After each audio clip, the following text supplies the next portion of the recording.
Secara sentimen itu memang bagus, tapi kalau untuk aliran uangnya benar-benar masuk itu kan tadi seperti yang Anda sampaikan, bukan tahun ini juga, belum tentu tahun depan. Dan, apakah Indonesia juga masuk kita juga nggak tahu kan, apakah emerging market yang dia maksud itu adalah India dan mungkin China, di mana China saat ini menjadi salah satu negara tujuan, dana asing keluar dari negara Asia Tenggara banyak yang masuk ke China, di sana karena ada saham teknologi dan juga mungkin beberapa saham farmasi. Jadi, Oke. secara sentimen dalam jangka pendek bagus, tapi kalau realnya, fundamentalnya masih harus lihat dulu benar masuk apa enggak.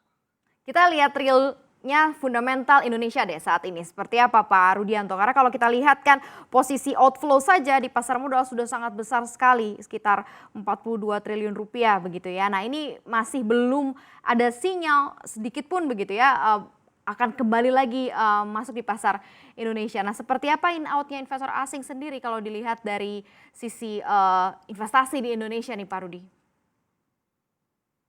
Kalau obligasi itu outflow-nya cuma one off di bulan Maret. Jadi, untuk obligasi cuma keluar banyak, ya tapi hanya di bulan Maret.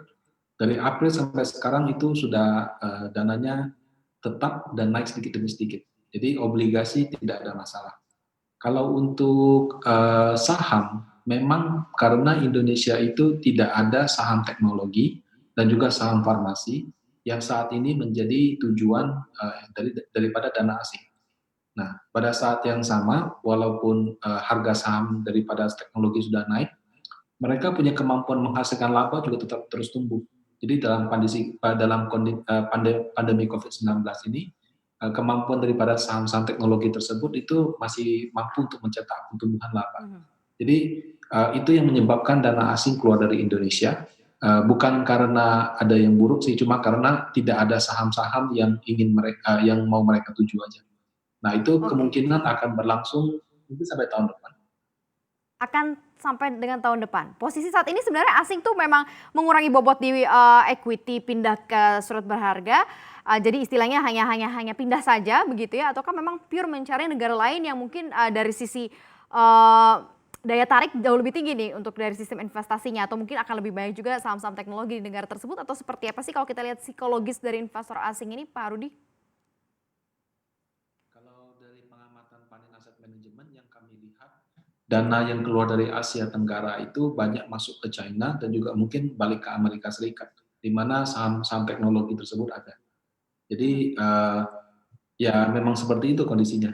Nah, kapan mereka akan balik lagi, berarti kan harus menunggu saham teknologi tersebut terlalu mahal sehingga terjadi koreksi.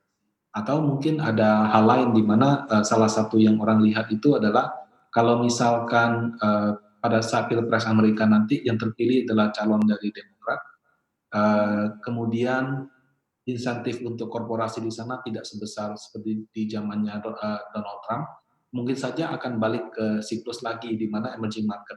Nah, emerging market juga menurut saya tergantung juga pada harga komoditas. Kalau harga Mhm. komoditas sudah mulai naik, potensi pembalikan dana asing baru terjadi dari situ, tapi rasa-rasanya tidak dalam waktu dekat ini.